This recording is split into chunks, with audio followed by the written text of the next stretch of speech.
Welcome to Books We've Never Read. Except for those we have. I'm Jason. I'm Nicole. And this is episode 18, probably. I think it's 18. Of Books We Never Read, where we talk about Anansi Boys by Neil Gaiman, chapters 1 through 5. Before we dive in, make sure this is a video that you really want to be watching, because we talk about the book as if you've read up to this point. So we're happy to have you along, and we hope that you interact in the comments below. Make sure that you like and share and subscribe, and check out our other playlists for the other books that we have read. Mm-hmm. If you are just now joining us and you want to see kind of what our plan is, there's a syllabus video, and you can go and check that out, and it will have the description in there. Mm-hmm. Is the description also in this? We also include the weekly readings in the description box below each video. So professional. You can stay with us, and you know what's up. Cool. All right. Okay, so Anansi Boys. Here goes. It's so good so far.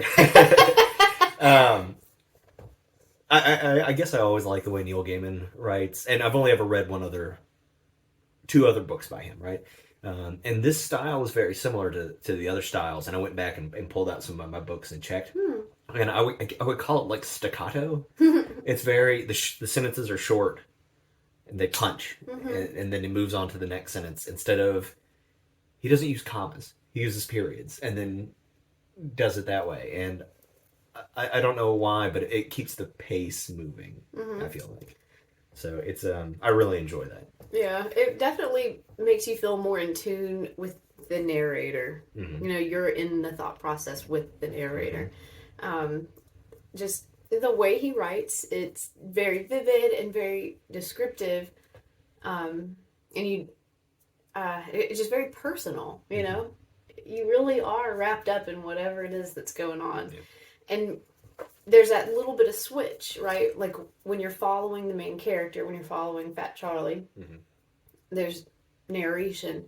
But then when we get the folktale stories of Anansi Boys, the feeling changes a little bit when he tells these folk tales or tells these myths. You can tell that somebody else is talking now, like in a weird, without them explicitly saying that. Yeah. And the narration includes these just very funny, very realistic things that you don't expect to read in literature. Well, so they catch you off guard and make you laugh. One of the most interesting things about his writing style is he goes off on these tangents that a person would go off on while he's telling you the story, right? So, Fat Nancy is walking down the street and he's doing all this. Now, this is the street you will remember, right? Right, yeah. I've got family members who do that. I've got friends who do that. And you're like, okay, can we come back? Like, so what's happening? And so you'll go off on this whole thing. I actually wrote down one of my favorite asides was, sorry, let me get to my notes. I'm ill prepared. Binky Butterworth. That was a perfect example of, all right, so here we go. Rosie is trying to go up a lift, and we get this whole story about this creep from the 30s or whatever. Yeah. And was he rubbing up on people? I kind of missed what he was doing. It was, I mean, as best he could, right? And he was a little large, but that was just his. You call it fraudurism. That is the proper term. That's what it is. When you just create situations where you can get close to people and accidentally touch them. Yeah. And it's. I don't know why we got that story, but we did. Yeah. But I guess we got that story because it's important to Mr. Coates, right? That's his name, right? The Graham Coates. Graham Coates, yeah. We gotta call him by his full name. Right? The Graham Coates Agency. But that's why we get that story, is because it's a thing that's important to him. He keeps that elevator there for that reason, because it's historic or whatever. So then we just get the bit of history and we don't know who that's coming from. We don't know if anybody else knows that story other than Graham Coates, really, but there we go. So weird. And it took a page or two. Yeah. And weird, but not come on, get back to it. I enjoyed it. This is interesting. Yeah. Interesting tidbit of information. But that was kind of the perfect little example of it. So. Yeah. So, I kind of took notes. Often the first chunk of reading that we do, I just take notes by chapter, because I kind of don't know what I'm looking at yet. But just kind of getting into it, we're in the exposition of our story. We learn about Fat Charlie and Fat Charlie's fiance, Rosie. We learn about his dad, Mr. Nancy, Mm-hmm. his mom, who had Mm-hmm. cancer. We meet Rosie's mom, who's described as a vampire and kept making me think of Salem's Lot. Mm-hmm. Do you think there's anything fantastical about her? Or do you think she's just a person? No, I think she's just like mundane in wishes she were, right? I think that's about. I don't see any reason to think that there is. Yeah. Not really. One of my favorite things in the first chapter was his New Orleans style parade in the hospital. The second line that she got to have. And that's just funny to me because I've seen a lot of those. Oh, I've seen yeah. a lot of them, and you can. And so I think readers who haven't spent time in New Orleans would think like, well, where would you get all these people to show? But like, in pick New them Orleans, up as you go. you can get it. You can get a parade for like $100. Yeah. And go wherever you like. Yeah, that's And so- actually really, really uncommon everywhere else. Like other For states sure it's don't shut uncommon. down whole streets Right. just so people can walk Right. around and play music and throw stuff. Yeah. You know. But you can get a parade any day Yeah. as long as you go talk to the city. Mm-hmm. And I think you have to have like a minimum little- of 5 people or something. Yeah, But you get a little kind of like permit thing Yep. for the it's crazy. time. But I really enjoyed that. And then his mom was like healed, Mm-hmm. you know, and that's Well, you know. more or less right. But Yeah. that's the first indication in that instance that something else is going on here. Mm-hmm. Really, you know, that's the first evidence of miraculous power, I suppose. Yeah. Yeah. Yeah. At the end of chapter 1, Neil Gaiman kind of gives us a little something at the end of each chapter. A little something letting us know, oh, but there's more about this, and you're going to learn about it later. Mm-hmm. There's a little bit more to come here. So at the end of chapter 1, it says he'd learned of his father's passing. He's going to have to call the Gramcoats agency, tell him he was taking the day off. He knew that would come from a sick leave, blah, blah, blah, blah, blah. He looks out the window, and the birds were singing, and he thought, this is really nice, and life is very quiet. Mm-hmm. Later, when birds were something to be afraid of, Fat Charlie would still remember that morning as something good and something fine, but also as the place where it all started, before the madness, before the fear. I do remember that. So what is he going to be afraid of? Because so far nothing terrifying has happened. So birds eat spiders, right? Ooh. I don't know of any bird, spider, Anansi old mythology stories, you know, but Okay, interesting. birds do show up in a lot of old, like American folklore, and a lot of our American folklore is really adaptations of these stories that came out of Ghana and these Anansi stories and stuff like that. Just through the Atlantic slave trade. So I don't Those think stories came through. I don't think this is going to happen, but I'll like throw that out there. What if his mother is somehow tied in with his mother-in-law is somehow tied in with a bird god? That's what I'm wondering. 'Cause she's very bird-like. She Yeah. doesn't eat. She has these, descriptions of just being kind of pointy and sharp and, Interesting. Okay. Okay. It's described as vampiric, but I can also see that as being bird-like. Interesting. I'm not sold on it. I think as of right now it's stretching, but I won't be shocked if it happens. He just keeps coming back to it. Okay. At the end of chapter 2, we got our first Anansi story. Mm-hmm. And it was about the tiger and the mother-in-law and how Anansi had, gotten some free Whiskey, alcohol because his mother-in-law was dead. Right, and he had told him, And he told Tiger about it, so Tiger killed his mother-in-law. right. And it made me wonder, so why did we get this story? Mm-hmm. And we're getting so much about mother-in-laws. Mm.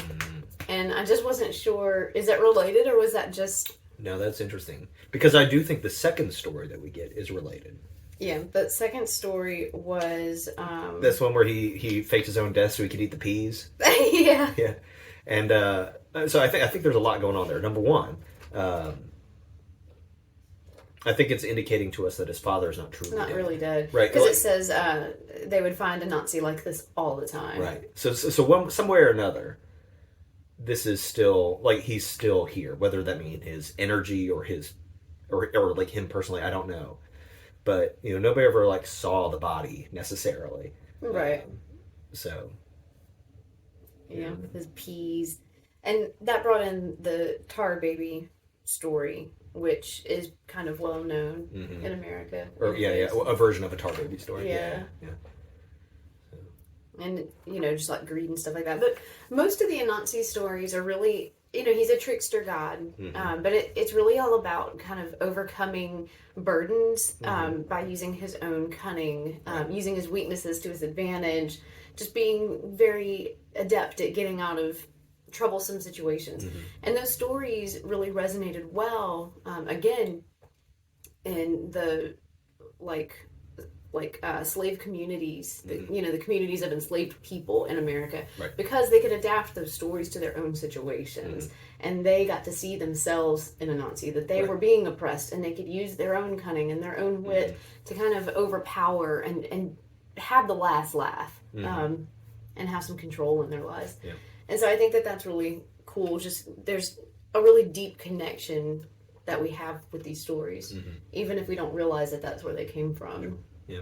And every culture has a trickster god, I suppose, and some are malevolent and some aren't. And but this one's almost a role model. So almost, right? And so part of the story about the peas, though, is that his family was about to starve to death because they had nothing to eat. There's nothing admirable about that. No. But you're like, ha ha ha, look, he got what he wanted, right? And that makes me... except he died. Well, but...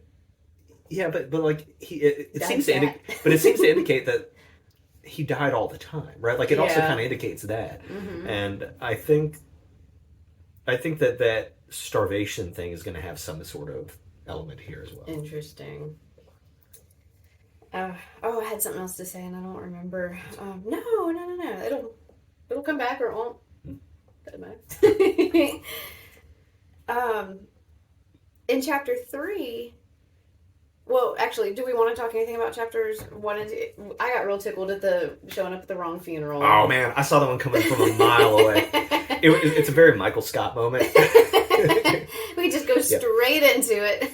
I'm going to take a break here and say this. I am normally a reader, and Nicole will often listen to books just because of the differences in our schedule, and I read faster than I can listen because I just don't pay attention. But the audible version of this book is fantastic. It is so good. Oh, I wanted to give a shout out to the narrator, the guy that's actually reading it. His name just slipped my mind.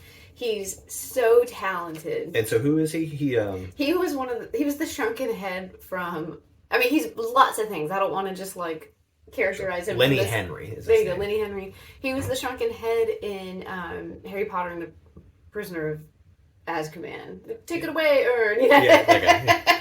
But he does such a great range of voices, and so in particular in the first chapter or two, they describe the neighbor woman and how she puts an H in front of everything, and they just kind of say that, and then they go about the rest of the story. But he runs all the way through, making sure those H's are there, and it's so good. It's so good, and also his voice is just very nice to hear. He just has a great reading voice. It's so good. But I've been doing a mix, really, of physically reading and listening, and it's been really, really nice. I really enjoy it. Well, this is just unfortunate now because now I read the last little bit and I missed listening to it. Oh yeah, because it's that good. Yeah, I was so into this. I read chapters 1 through 5 the Sunday after our episode aired while I was taking down Christmas decorations. And so it was 2 in the afternoon and I was already done with all 5 chapters. Yeah. And all week I have just been wanting to read. Why did it go so fast? Yeah. So I really enjoyed that aspect. I enjoyed kind of the cooking and the culture of yes. I guess the I'm not sure what the right word is, but the Caribbean American kind of aspect to all that, because that's such a common thing, especially in Florida and other parts of the South. And just hearing what they had to eat and all that kind of stuff.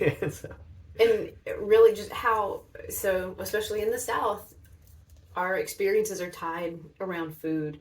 It's such an important part of our culture. And having those food descriptions, listening to her, lick the goat pieces, lick her fingers from the goat fat. And it all just felt very familiar, I guess. And so I don't know much about Neil Gaiman other than he's a British person, and I assume he is always. I don't know where he's from. It's possible he comes from an ex-British colony in the Caribbean or maybe somewhere in Africa. I don't know, but his ability, and forgive me if I'm wrong, I have not lived in these cultures or whatever, but like it seems that he does a reasonably good job of portraying people that aren't in a culture that is his own, right? Like he is describing people that I feel I have met, and he's describing them well. Yeah. And I don't think I could do that, right? Like that sometimes seems difficult. Feels very like they have invaded someone else's personal space by describing a culture that's not theirs. But even if you didn't feel that way, I just think it would be hard to do that. Very hard, yeah. So, interesting. Yeah. You did a good job. There is a little chapter at the end of this book called, like, How Dare You? Or something like that. And he's talking about his experience as a Brit writing about people in America. Mm-hmm. And I haven't read the whole thing yet because I was afraid I would spoil something for myself. But I will read that and we can talk about it. Okay, cool. Yeah. Very cool. But there was one little sentence in there that was like, and I enjoyed it so much I did it again in American Gods. Yeah. So let's see, in chapter 3, well, at the end of chapter 2, I guess, or chapter 3ish, we see him get that spider out of the bathroom, and he's drunk, and so he tells the spider, like, tell my brother to come. Mm-hmm. And then in chapter 3, it starts with that dream. Yes. And it makes you wonder, is he his brother in that dream? And as I was reviewing my notes, I remembered a detail. Yep. Because we're wondering, where did the brother come from? And where did he go? And also, in the picture that he saw, he thought he was looking at himself in the mirror. You're about to mention that. He had a dream in chapter 5 with his dad, and his dad said about a starfish, when you cut one in half, they just grow into 2 new starfish. And he said that right after he said, like, how's it going with your brother? I need to tell you something. Or there's something you need to know. Mm-hmm. And then the father died in the dream. Right. So I had this theory before I actually got to the starfish part. We accidentally started talking about the book. And I shut it down. Yeah, we stopped. But this was my theory, is that somehow he and his brother are the same thing. And maybe one is like good luck and one is bad luck, or one is cunning and one is not cunning, right? Like somehow it's split. Because he's described as being very clumsy and unlucky. Yes. While Spider's very charming. And then it wasn't 30 minutes later that I got to the starfish story. And I was like, okay, so there's something here. But Fat Charlie's luck is turning around, right? And I wonder if Spider's luck won't start diminishing, and there will be some sort of struggle here between. There can only be one. Or like a balance of luck, right? Like what happens when they both even out, and then they're just people or something. You know what I mean? Like maybe there is some aspect of that. Yeah. And that was all kind of. Was that, I don't remember what chapter it was, but the chapter where after they go out, and then Fat Charlie wakes up, and Daisy's in his bed, and Spider's at work, and I was very stressed out. His future mother-in-law has come over and sees half-naked Daisy walking around, and so I really enjoyed that. Number one, I really enjoyed Spider's interactions with Graham Coates. I thought those were great. Like, so he just funny. Like Jedi mind tricks him. Yeah. And then they spend some time talking about Graham Coates going back and deleting all his files and stuff. Mm-hmm. That part concerned me because I feel like he's going to cause trouble for Fat Charlie in the future. Like once he gets rid of all the evidence that basically he's been blackmailed with. And you know, this is the second or third week in a row where we basically read a book about somebody cheating on somebody else, because we sort of had that with Woody and Augusta. It sort of in Westwood Giraffes. And then we absolutely have it here, right? And I don't judge either of them. Like, I definitely didn't in Westwood Giraffes. Like, I felt I was cool with it, more or less. And here, he is just like, when Daisy leaves, she gives him a kiss that's anything like more powerful than Rosie ever has. Yeah. And so here's the thing. Both those names are flower names. Yeah, I was thinking of that too. There's something going on there. Yeah. And I don't think there's like some big secret, but I think that what it's like, somehow he's gotten himself into this relationship that just is, and it's not anything beautiful, and it's not anything powerful, and it just is, and it's just boring and vanilla, and Daisy is the flower that he really wants, right? Like, but he got this other thing, right? He got like the perfect one, right? He got the rose. He got the one that is supposed to be special. But the daisy is what really attracts him. Yeah. And I think there's some play on that. That's very interesting. And yeah, and also that, Spider has convinced Rosie that he's Fat Charlie. Yeah. And they had a whole fling of a day together, and all of a sudden, Rosie's more in love with Fat Charlie than she's ever been before. Right, and that's not good. No! No! And Fat Charlie's a little sick over it, right? But like, hey man, you just woke up with Daisy in your bed. Yeah, and he's like, it's cool, I'll make steaks, it'll be fine. Yeah. It'll be fine. Chapter 4, at the end of it, there's a description, and it's just like its own little paragraph. It was real short, and it says, there are myth places, and it kind of goes on to say, that these exist alongside our world, and there are mountains that bridge the gap, and there are caves, and there are things that live in those caves, and they live there still. There's this... I don't remember that at all. Yeah. I must have listened to that. There's this hint, or this little snippet that's letting us know these two worlds, this mythological world and this world we live in, they are not separate entities. Right. They do live within each other. Mm-hmm. And even though we don't see it, it is there. And so then we have Spider wooing Rosie, and we're seeing that mixing and mingling between the gods and the people. And we saw that with the stories about Mr. Nancy as well, how he really kind of played a lot of the blonde ladies, the normal folks, Yeah. Oh, the blonde ladies, even, Miss Higgins, his mom, which, as we can tell, all are non-gods. She was, Miss Higgins was real careful to say, I knew him when I was a girl. He was like, you must have known my dad when he was a boy. I knew him when I was a girl. Right. Because he has always been there, or more or less. Yeah. Interesting. Yeah. So I think we'll be trying to fish out throughout this whole book. Where's the line between divine and mundane or regular? How do we sort that all out?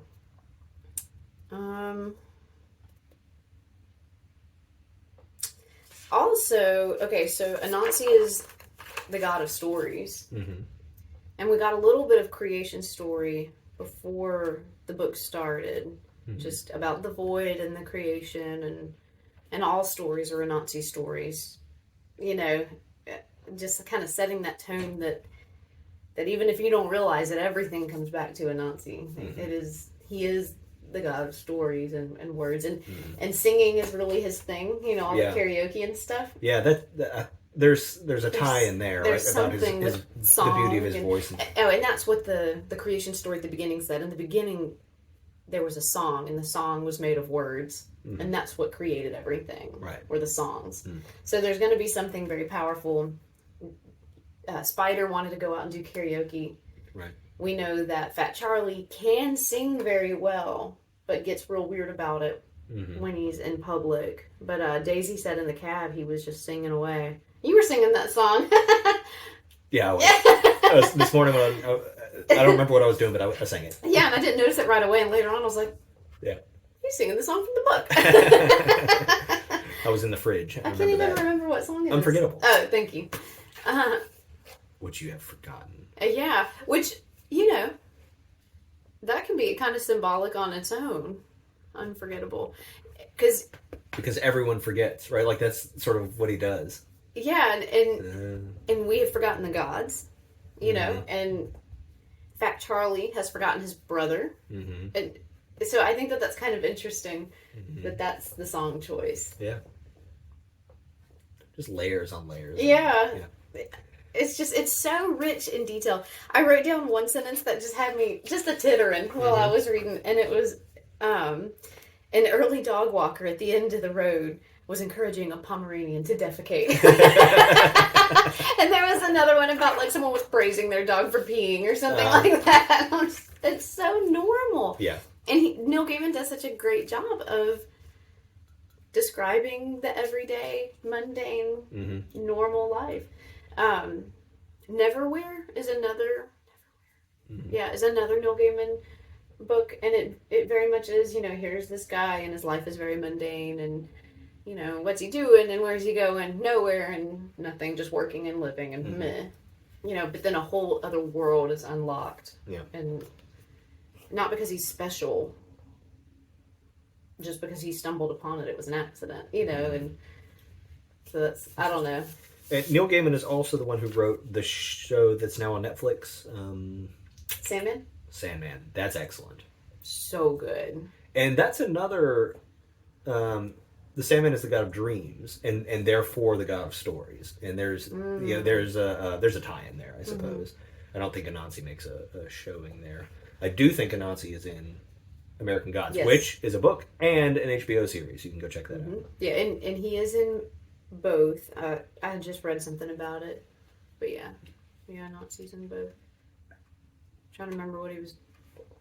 Why it was like important. Basically a cameo. I think. I don't think it's like a. I think they go to his house at some point and whatever. Yeah. Hero's journey stuff. I don't remember. Yeah. He's in there because all stories are Anansi stories. Because all stories are Anansi stories. Yep. All told, like I feel like I do at the beginning of every book, where I'm just like, okay, we're just getting exposition. Into this, and I had a lot more to say than I expected I would just now, but we're gonna have a lot, I think, to say next week, and I just don't think there's any two ways around it, right? Like, it's gonna happen. Well, because we don't quite know yet what the problem is. He's met his brother. Right. Things are going great. He's having a good time. He's about to get married. He has a future mother-in-law that's challenging. Right. But she's not the problem yet. Even though she smiled a real creepy smile at some point. We don't really have an antagonist besides perhaps his father, and so we kind of like, there's no tension yet. He is creating tension because his mother-in-law, and maybe it's his mother-in-law, right? I don't know. When he asked his mother-in-law if she wanted tea, coffee, wax fruit. he's like, don't say wax fruit, wax fruit. Love it. I love these details. Yeah. Don't say wax fruit, wax fruit. Oh my gosh, Neil Gaiman. You're too much. You're too much. I've closed my notebook. I don't know what else I have to say. I love the way he titles the chapters. Yes. Chapter 1, things that happen after a funeral. Concerning Fat Charlie and his ride to wherever, right? Like, all this stuff like that. The names of the people in the book. If you ever read like a proper British sort of like, I'm going to call it like a dissertation, right? Like if you read like an academic work, they very often have titles like that, right? So concerning, concerning Native Americans and their practices or whatever, right? They'll have things like that, and then it'll go into it, and it's just hilarious to me that they sort of have those titles. Interesting. So what if this is a dissertation of Anansi? Is that what this is? It's really just a case study of this boy and his godfather. Yeah, could be.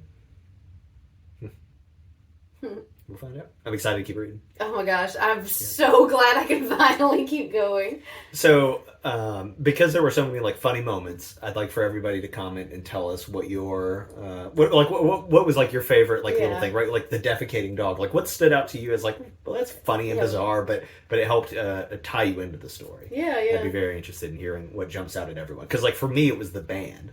And then something that you forget by the time you get this far, because nothing magical had happened yet. And I didn't find it all that bizarre. If anything, I found it kind of comforting. Right? So funny. Yeah, he keeps talking about mermaids also, and mermaids are known for having song like a siren that you can only hear, like underwater or whatever. Outside of that, it's kind of screamy. So I kind of wondered if, and he keeps saying like, we're going to go to the beach and we're going to look for mermaids, and it's just like. And his password was mermaids. Yeah. Maybe it's that mermaids are half man, half something else. And that's sort of what he is. Maybe there could be something there. Yeah. That's interesting. Have we seen anything else that might symbolize any other mythology? I don't know. You know, the Anansi's big enemy is Tiger. That's sort of like his enemy. And we get a story about Tiger killing his mother-in-law and all that.